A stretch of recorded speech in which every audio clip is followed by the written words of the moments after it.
السلام عليكم ورحمة الله وبركاته لكم كلكم، إن شاء الله تكونوا بخير ومستعدين للخياطة. معايا أنا مروة من ليلكي. حخيط معاكم موديل دارج واللي هو فستان مخصر على الجسم بثنيات من فوق وحمالات رفيعة، فتطلع النتيجة كده. واللي حسويه معاكم ده، ويلا نبدأ. عند ال3 نقاط تحت الفيديو تلاقوا رابط الباترن، حينزل لكم جاهز بمقاسات متعددة في خانة الوصف، فحملوه واقرأوا كل الإرشادات من بينها إنكم تطبعوا بمقياس مطابق 100% للواقع. قيسوا نفسكم حسب المناطق الموجودة في الجدول عشان تحددوا لو يناسبكم مقاس ميديم أو لارج أو بلا بلا بلا. طبعا القيم اللي في الجدول هي قيم الفستان بعد الخياطة، يعني المقاس اللي تختاروه غالبا تكون أرقامه أكبر منكم بحوالي 3 سنتيمتر أكتر أقل، عشان ترتاحوا في الحركة والجلسة وقت ما تلبسوه. طيب انطبعت صفحات الباترن وحبدأ أرتبها حسب الترقيم بدي الطريقة. الخط الأفقي عبارة عن أرقام، والخط الطولي عندنا حروف.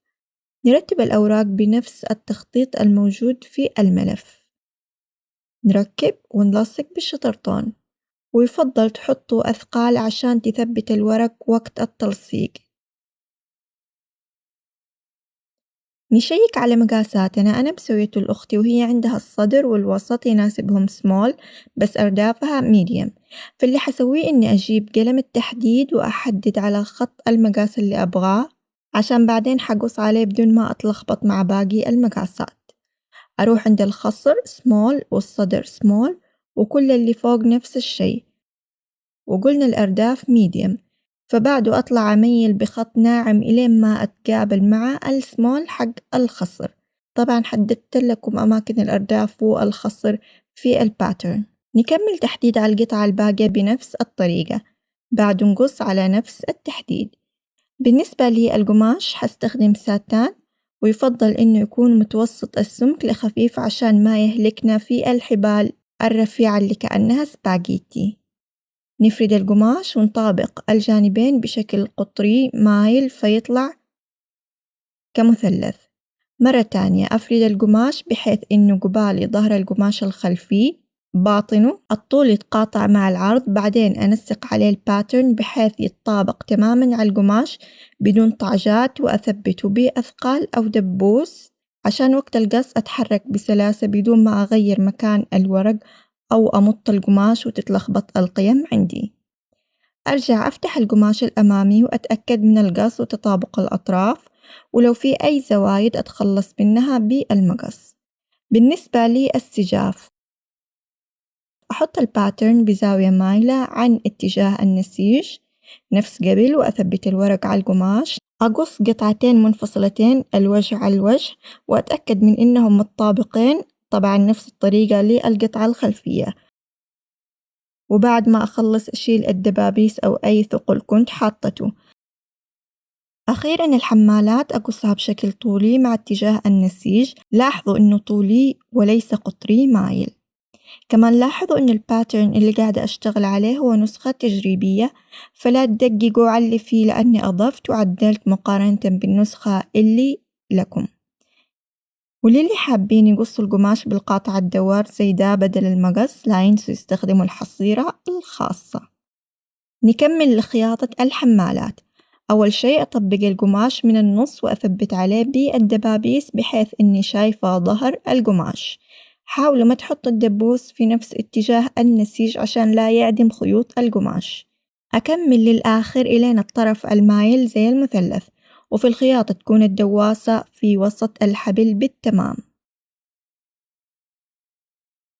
طبعا نبدأ بدرزة التكفيلة ونختمها بدرزة التكفيلة اللي هي نخيط قدام وراء قدام أو وراء بعدين قدام، أيا كان اللي تفضلوه.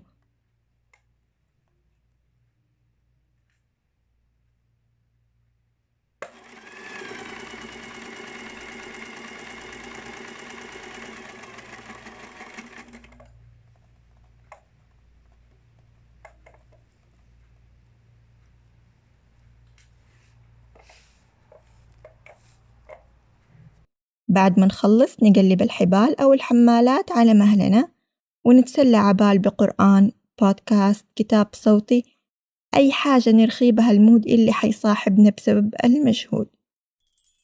في طرق متعددة نقلب بيها الحبال، مثلا مشبك، إبرة وخيط، أو زي دي العصاية الخاصة اللي مستخدمتها، وشيكوا على الوصف راح أكتب لكم اسمها. بعده أشتغل على الأجزاء الرئيسية. عندي جهة من القطعة الخلفية فارشتها بحيث أشوف الوجه، أطابق عليها وجه القطعة الأمامية، وهنا أسفل البوز الدائري اللي قدام يتقابل مع بداية القطعة الخلفية، وأثبتهم بالدبوس عشان يجي التجميع مظبوط. سويت نفس الشي للجهة التانية وصرت جاهزة أخيط درزة مستقيمة على بعد 1.5 من طرف القماش.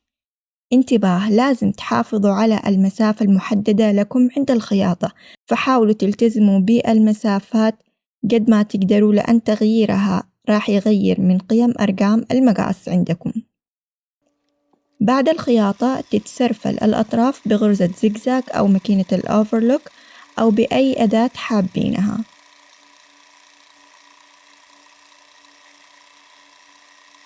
وعلى طول نجهز المكوى بحرارة مناسبة ونكوي على الأطراف عشان يظهر القماش بشكل مطاوع لخياطة الدرزات.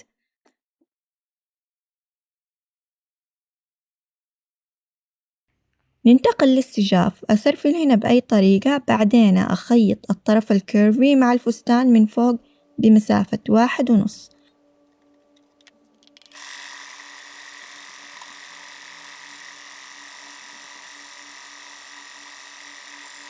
وتطلع النتيجة كده. طيب أقلب عشان أشتغل على القماش من الوجه.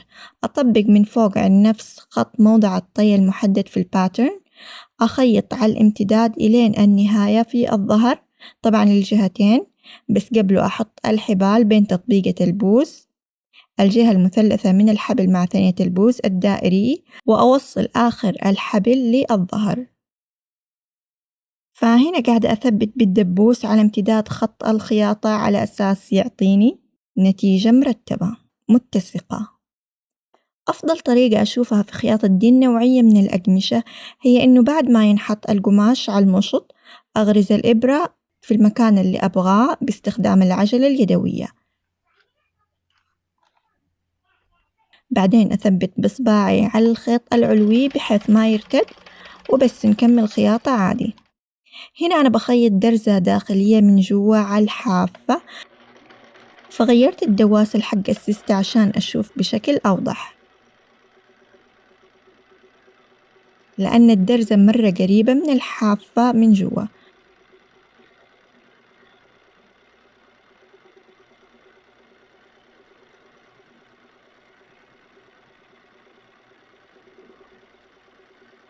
ولا تنسوا مهم تكووا بعد الخياطة. بالنسبة للوراء أحدد 2 سنتيمتر لثانية القماش للسستة حسب الطول اللي يناسبني، بعدين أثبت السستة على القماش بالدبابيس. هنا غيرت الدواسل القطعة الخاصة بالسستة المخفية.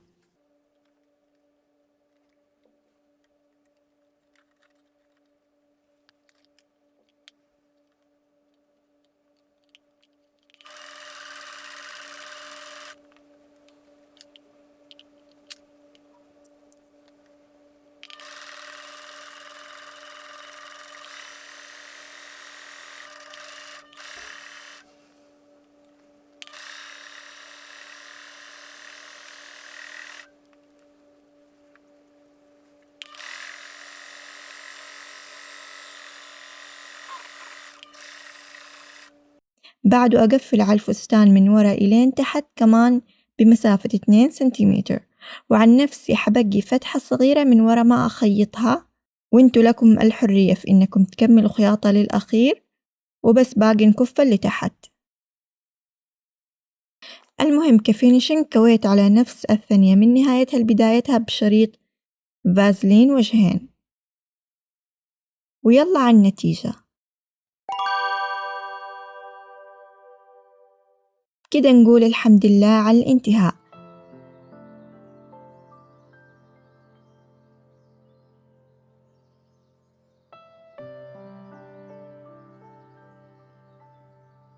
أثبتوا لي وجودكم بتعليق، ولو عجبكم حطوا لايك واشتركوا وفعلوا الجرس عشان يوصلكم إشعار كل ما نزلت فيديو فتتفرجوا متى ما حبيتوا. شكرا لكم لأنكم وصلتوا لدي الجزئية، وكبونس نتكلم عن الخيارات المتاحة تسووها على الباترن المطبوع عندكم. بما إنه صممتوا بيسك فراح تقدروا تبدعوا بالتغييرات اللي تبوها، مثلا الفتحة اللي سويتها دوبه من ورا. أيضا يمديكم تتلاعبوا بشكل الحبل من مستقيم عادي لإكس، مع ذلك ادرسوا لو يأثر على طول الفستان أو راحة الرقبة والكتف. وبما إن الباترن حسب معيار طول وعرض معينين، فتقدروا تتحركوا في القياسات حسب رسمة الجسم، زي حركة الميديم للسمول لو تفتكروا. أخيرا طول الفستان يتدرج من نهاية الساق إلين طويل، فعندكم الحرية إنكم تطلعوا وتنزلوا زي ما تبغوا. وبكده أستناكم في الفيديو الجاي. سبحانك اللهم وبحمدك، أشهد أن لا إله إلا أنت، أستغفرك وأتوب إليك.